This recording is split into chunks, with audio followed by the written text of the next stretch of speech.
mulheres queridas, sejam bem-vindas ao Confraria de Mulheres de hoje, dessa semana. Eu estou muito feliz de poder estar aqui mais uma vez para compartilhar com vocês várias coisas. Nós vamos ter conselho profissional, nós vamos ter dicas e, como sempre, nós começamos a meditar na bendita Palavra de Deus, sempre nos inspirando em mulheres extraordinárias. A Palavra de Deus é repleta de mulheres extraordinárias que têm nos ensinado em todos os programas Confraria de Mulheres, e hoje não será diferente. Nós traremos para nos inspirar, para nos ensinar, um personagem bíblico muito relevante. Vamos falar sobre Maria? Abra sua Bíblia comigo em Lucas capítulo 1, e nós vamos ler a partir do verso 26. Lucas 1, 26. No 6º mês, Deus enviou o anjo Gabriel a Nazaré, cidade da Galileia, a uma virgem prometida em casamento a certo homem chamado José, descendente de Davi. O nome da virgem era Maria. O anjo, aproximando-se dela, disse: "Alegre-se, agraciada, o Senhor está com você." Maria ficou perturbada com essas palavras, pensando no que poderia significar essa saudação. Mas o anjo lhe disse: "Não tenha medo, Maria. Você foi agraciada por Deus. Você ficará grávida e dará à luz um filho e lhe porá o nome de Jesus. Ele será grande e será chamado Filho do Altíssimo. O Senhor Deus lhe dará o trono de seu pai Davi, e ele reinará para sempre sobre o povo de Jacó. Seu reino jamais terá fim." Perguntou Maria ao anjo: "Como acontecerá isso se sou virgem?" O anjo respondeu: "O Espírito Santo virá sobre você e o poder do Altíssimo a cobrirá com a sua sombra. Assim, aquele que há de nascer será chamado Santo Filho de Deus. Também Isabel, sua parenta, terá um filho na velhice. Aquela que diziam ser estéril já está em seu 6º mês de gestação, pois nada é impossível para Deus." Respondeu Maria: "Sou serva do Senhor, que aconteça comigo conforme a tua palavra." Então o anjo a deixou. O texto bíblico costuma ser bem direto. Ele é um relato, quase um documento, e muitas vezes ele não descreve detalhes. Mas eu gostaria de levar vocês a imaginarem comigo a situação dessa jovenzinha que, segundo os estudiosos, tinha entre 15 e 17 anos.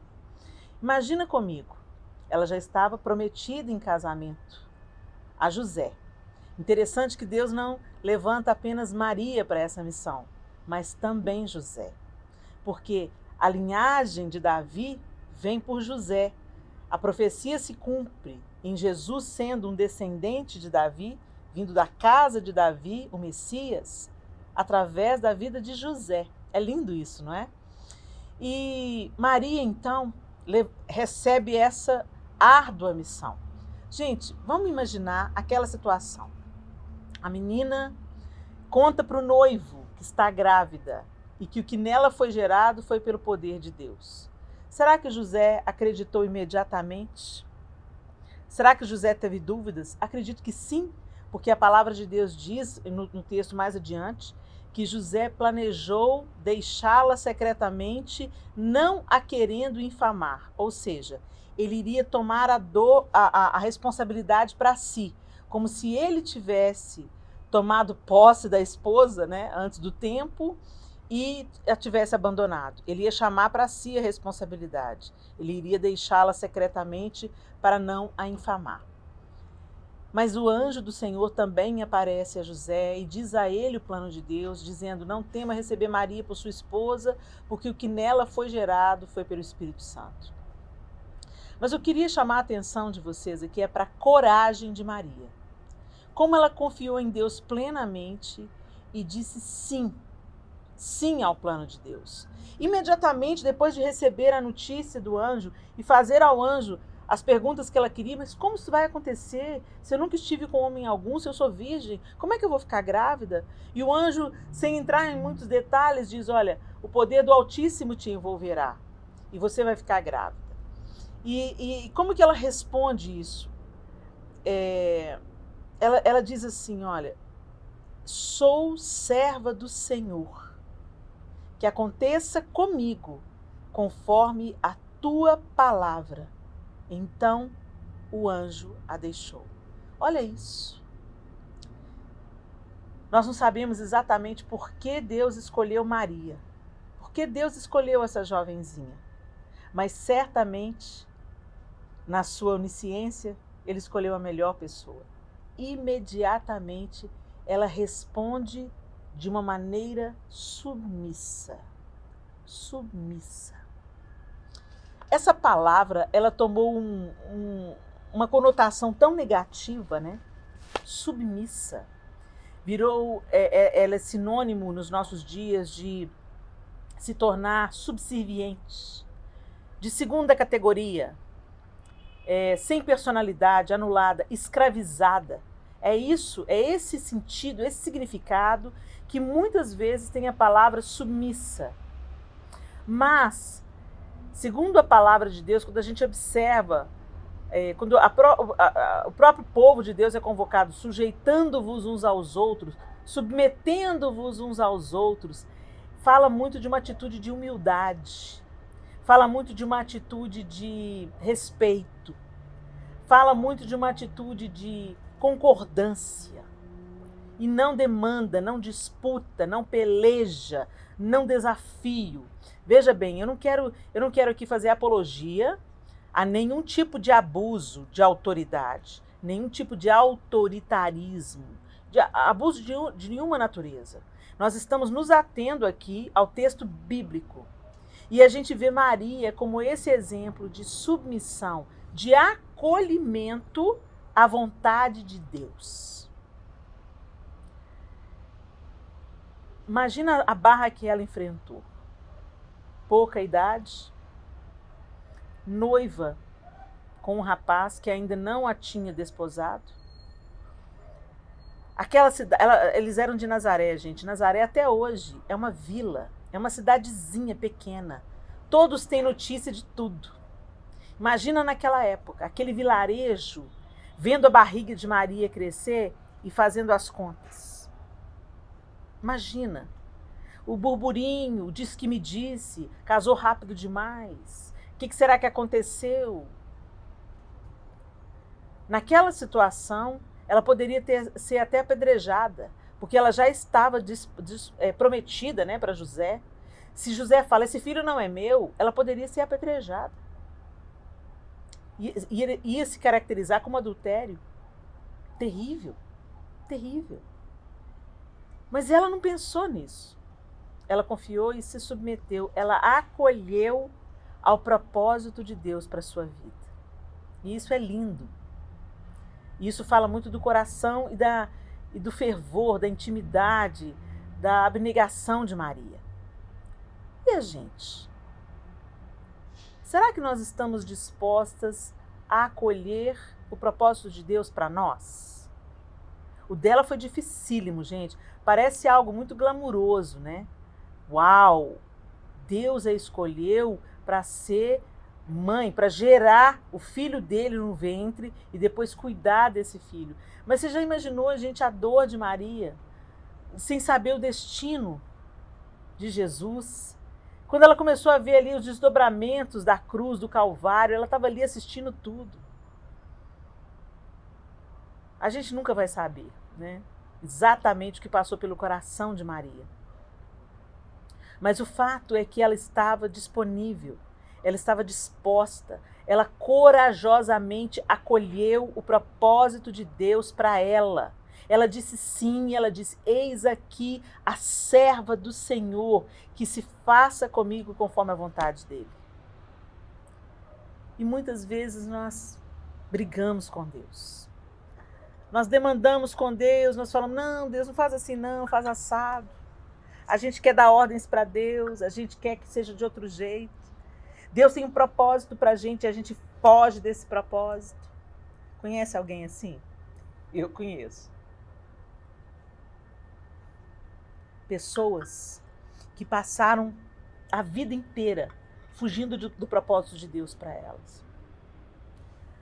Pessoas que resistiram ao propósito de Deus para elas. Isso nos faz lembrar de Jonas. Vocês lembram do profeta fujão? Deus dá uma ordem para Jonas, para que ele fosse para Nínive e anunciar a palavra de Deus, para que o povo em Nínive se arrependesse. E Jonas foge de Deus e vai para onde? Vai para Tarsis, vai para a direção contrária. E tudo se desenrola e ele enfrenta aquela tempestade e ele vai para o ventre do grande peixe, e ele é vomitado na praia e ele vai para Nínive de bico, obedecendo a Deus de bico. Mas a obediência dele redundou na salvação de Nínive. Ah, quantas vezes nós impedimos a bênção na nossa vida pela nossa obstinação. Deus te dá uma direção, Deus te dá um propósito, Deus te dá e você resiste, você fala não, você não quer. Gente, e o plano de Deus, ele não será frustrado. O propósito de Deus não será frustrado. Mas a gente consegue colher bastante dor onde nós não colheríamos se simplesmente obedecêssemos.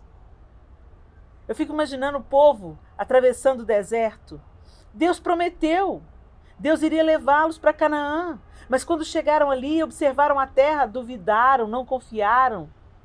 Duvidaram de Deus. Só Josué e Caleb continuaram crendo. Não, Deus prometeu. Se ele prometeu, ele vai cumprir. Vamos, eia! Vamos conquistar a terra. E o povo, não, nós seremos como gafanhotos aos olhos do povo da terra. Toda aquela geração morreu no deserto, exceto Josué e Caleb. Eles viram, eles creram, confiaram e obedeceram. E por isso eles receberam a sua porção, a sua herança. Pare de resistir ao propósito de Deus para você. Pare de fugir daquilo que você sabe que Deus te vocacionou, que Deus te chamou, que Deus te entregou. Não adianta ficar dando voltas no deserto. Que você não precise parar no ventre do grande peixe. E hoje não estou me referindo a isso literalmente, mas muitas vezes a gente é revirado na vida como se estivéssemos no ventre de um grande peixe, para depois sermos vomitados pelas circunstâncias mais duras, mais difíceis. Que a gente aprenda com Maria a acolher o propósito de Deus, a acatar o propósito de Deus e a confiar que de tudo mais Ele vai cuidar. Amém? Que Deus abençoe cada um de vocês. Fica firme aí, segue firme naquilo que o Senhor tem para você. Amém? Muito bem, vamos chamar para essa nossa conversa aqui o conselho profissional. É isso que acontece na Confraria de Mulheres. Sempre nós trazemos para você alguém capacitado, alguém dentro da sua área, para compartilhar com a gente o seu conhecimento. E hoje nós vamos ter a nossa querida Virgínia Pelles, sexóloga, uma mulher cristã, extremamente preparada. E tem uma pergunta para você, Virgínia querida.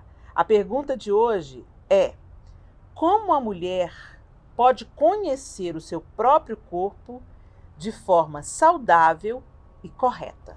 Conta pra gente, Virgínia. Vamos lá. Como a mulher pode conhecer seu próprio corpo de forma saudável e correta? Ela não só pode, como todas nós mulheres devemos conhecer o nosso corpo. Primeira coisa para se conhecer é se olhar. É, isso mesmo, se olhar. Pegar um espelhinho, olhar a vulva. Afinal, ela é sua colega, ela tá aí, ela deve ser sua melhor amiga, ela é responsável por uma grande parte do prazer na sua vida. E ela devia ser igual ao nariz, você tipo assim, olhar um monte e saber, olha, a minha é parecida com aquela. E muitas mulheres não conhecem, não gostam, não acham feia, acham a bichinha meio pelancuda e uma série de fatores. E que a gente precisa de entender, se aceitar, se amar e reconhecer as qualidades e pode até reconhecer os defeitos, mas são características próprias dela. É igual o nariz, cada um tem o seu, não tem igual. Elas são diferentes, isso mesmo, elas são diferentes.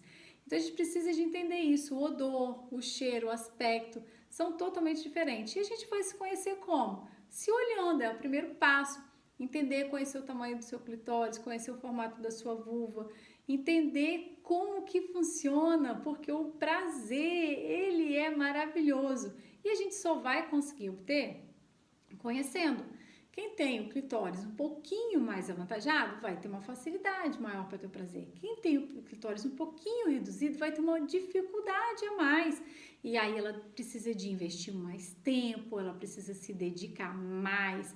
Outra coisa que a gente precisa de entender, nós mulheres levamos um tempo maior para a gente entrar no processo de excitação na hora da relação sexual, assim como a gente também precisa de uma quantidade de sangue maior. Então, o tempo nosso é umas 3 vezes maior do que os dos meninos. Essa quantidade de sangue também é umas 10 vezes maior, por aí, de uma 8 a 10 vezes maior. E a gente precisa, de fato, de mais tempo. Então, para a gente entrar nesse processo, né, do desejo, de excitação, né, da gente sentir o desejo, muitas vezes é o que as mulheres não conhecem. E a gente precisa desse tempo. Então, tem que avisar o maridão aí, né? Vamos brincar um pouquinho mais, vamos ficar beija ali, beija aqui. Não é preliminar não, tá, meninas? Preliminar é bom dia. Como é que você vai, meu amor? Essa é a preliminar. Essa parte que a gente já tem contato com o órgão genital, isso já é sexo, né? Algumas pessoas conhecem como sexo oral e uma série de coisas, mas isso já é o sexo em si. Isso não é preliminar, né? A partir do momento que a gente está despida ou que a gente está expondo e tendo contato ou que o outro está tendo contato no nosso órgão genital, a gente já passou por um contato íntimo, né?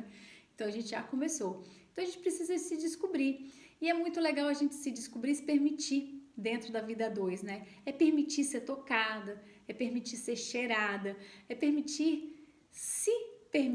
a se tocar ali junto com ele, aquele momento de troca, descobrir, amor, eu gosto assim, para baixo para cima, para um lado e para o outro, e se descobrindo, porque não existe uma receita de bolo dentro da sexualidade. Essa questão da comida é muito semelhante à da sexualidade. Cada um vai ter uma mão, vai ter uma habilidade para fazer uma massa de bolo diferente, né? Para fazer uma massa de pastel diferente. E na sexualidade vai a mesma coisa, vai no mesmo ritmo.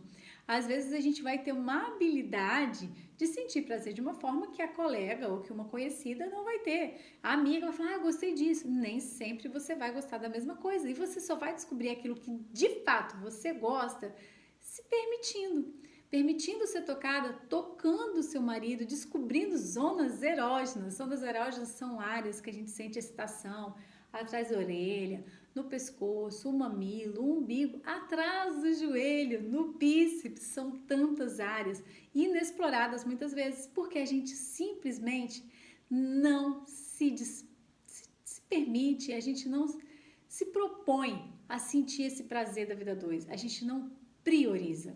Essa é a verdade. Então se prioriza, se olha, se ama, se descubra. Esse momento, ele vale ouro. Muito obrigada, Virgínia. Obrigada mesmo pela sua aula, pela sua instrução. Nós abençoamos você em nome de Jesus e te agradecemos porque você tem compartilhado conosco o seu conhecimento. Obrigada de verdade. Agora, vamos para a dica do dia. Vamos conferir o que tem para hoje? E aí, lindezas, tudo bem com vocês? Pois é, estamos de volta aqui para as nossas dicas. Dicas entre a gente, dicas de menina para menina, de mulher para mulher. Muito bem, nós sempre começamos com uma dica de livro e hoje eu tenho uma super dica para você que gosta de estudar a Bíblia. Gente, cá entre nós, estudar a Bíblia é questão de sobrevivência. Como é que nós discernimos entre a mentira e a verdade? Estudando a palavra de Deus. E hoje, graças a Deus, nós temos ótimos comentários da Bíblia, nós temos chaves bíblicas, nós temos livros como esse maravilhoso do Timothy Keller, o livro de Romanos 1 a 7 para você. Então, o Timothy Keller está com uma série de livros que nos auxiliam na leitura da Bíblia. É importante a gente saber o que a gente está lendo, porque muitas vezes a gente lê a Bíblia e sem entender o contexto, sem entender em que época que aquele livro, aquela carta foi escrito, por quem foi escrito, qual era o contexto cultural da época, o que estava acontecendo politicamente na época. Então é importante nós entendermos, não apenas lermos, mas compreendermos o contexto, entendermos em que circunstância aquele livro, aquela carta foi escrito. Isso nos dá um discernimento mais claro e evita equívocos na exegese do texto, ou seja, na interpretação do texto. A Bíblia não pode ser um livro interpretado a bel prazer. Por isso nós precisamos compreender o que estamos lendo. E o Timothy Keller tem essa ferramenta. Ele fez isso com vários livros, fez com o livro de Juízes, maravilhoso. Mas eu estou indicando para vocês o que eu estou estudando agora. Tem de Gálatas. E no caso aqui, ele primeiro faz de Romanos 1 a 7, Romanos 1 a 7 para você. E também tem o restante de Romanos, né, de 8 a 16. Então, é uma leitura rica, dinâmica, que te dá uma outra perspectiva bíblica, amplia o seu conhecimento, abre os seus olhos. Então, se você deseja estudar a Bíblia, compreender a Bíblia e receber da parte de Deus através dessa leitura, está aqui a minha indicação. Timothy Keller, este livro é para você estudar e desembrulhar o presente inestimável de Deus, para você meditar na palavra de Deus dia a dia, para você ensinar a Bíblia e ser equipado para liderar. Este livro é Romanos 1 a 7 para você, ok? Tá aí, é da editora Vida Nova e o autor é o querido, precioso Timothy Keller. Fica aqui a minha dica de livro para você. E agora, a minha dica para você é de saúde. Exatamente. Nós, entre tantas dicas práticas de organização, de maquiagem, de moda que vai rolar por aqui, vai rolar até receita, nós também temos dicas de bem viver. Pense comigo num fator. Se você tem um carro muito lindo na sua garagem, ele pode ser um carro de última geração, com não sei quantos cavalos de potência, um carro lindo, com a cor dos seus sonhos, com acabamento perfeito interno, o carro que você sempre sonhou. Sem combustível ele anda? Não, não anda. E esse carro, ele precisa também de passar por revisão, ele precisa de ter o combustível adequado, ele precisa de ter uma série de cuidados sobre ele. De vez em quando você precisa trocar os pneus, se você usa muito esse carro. De tempos em tempos, os pneus vão ficando careca e precisam de ser trocados. E se esse carro custou caro, quanto mais caro ele custou, mais cuidado você vai ter com a manutenção desse carro, né? Então você não vai deixar o motor travar, o motor enguiçar por falta de cuidado. Você de tempos em tempos leva o carro, esse carro lindo que você tem, para revisão. Não é assim? Mas infelizmente, quando a gente lida com a saúde da mulher, a gente não se cuida da mesma forma. Quantas vezes nós adiamos aquela mamografia anual que a gente precisa fazer para ver se está tudo bem? Também adiamos o Papa Nicolau, que é aquele exame para saber se está tudo bem com o nosso útero. A gente adia aqueles exames de triglicérides, de colesterol, para ver como é que está a glândula tireoide. A gente não mede o açúcar no sangue, a gente vai levando a vida de qualquer jeito. E a gente tem nas mãos a máquina mais fantástica e poderosa, que é o corpo humano. E quando ela quebra, muitas vezes não tem peça de reposição. Então eu quero chamar a sua atenção. Nós acabamos de passar pelo Outubro Rosa e se fala muito no mês de outubro sobre o preventivo do câncer de mama. Mas nós precisamos de cuidar da nossa máquina todos os meses do ano. Então vamos lá, vamos fazer aquele exame que a gente não faz há muito tempo. Vamos refazer os nossos exames e saber como é que a máquina está funcionando. Vamos colocar um combustível bom para dentro. Não é para sair comendo qualquer coisa, gente. Porque você não trata o seu carro assim. Então, como é que você trata o seu corpo assim? O carro, você pode comprar outro. A vida, não. Então, eu quero deixar aqui essa dica de bem-estar e bem viver. Cuide da sua saúde. Faça os seus exames anualmente ou a cada 6 meses para fazer um check-up geral. E reavalie O que você está colocando para dentro dos olhos, para dentro dos ouvidos, para dentro do seu corpo. Cuide-se, que a vida a gente só tem uma e devemos ser bons mordomos daquilo que Deus nos confiou. Muito bem, pessoal, e aqui a gente se despede. Foi um tempo gostoso com vocês, onde nós aprendemos na Palavra de Deus, com a nossa querida Virgínia, e também eu espero que vocês tenham gostado das dicas. Eu espero que vocês estejam gostando de tudo aquilo que a gente está compartilhando e que isso esteja gerando frutos na sua vida prática. Amém? E a gente se encontra, se Deus quiser, na próxima Confraria de Mulheres. Até lá!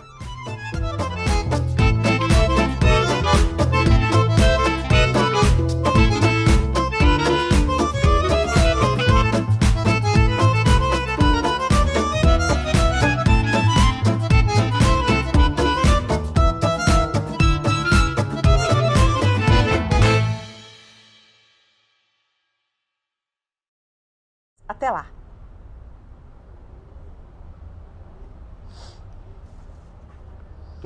Menina!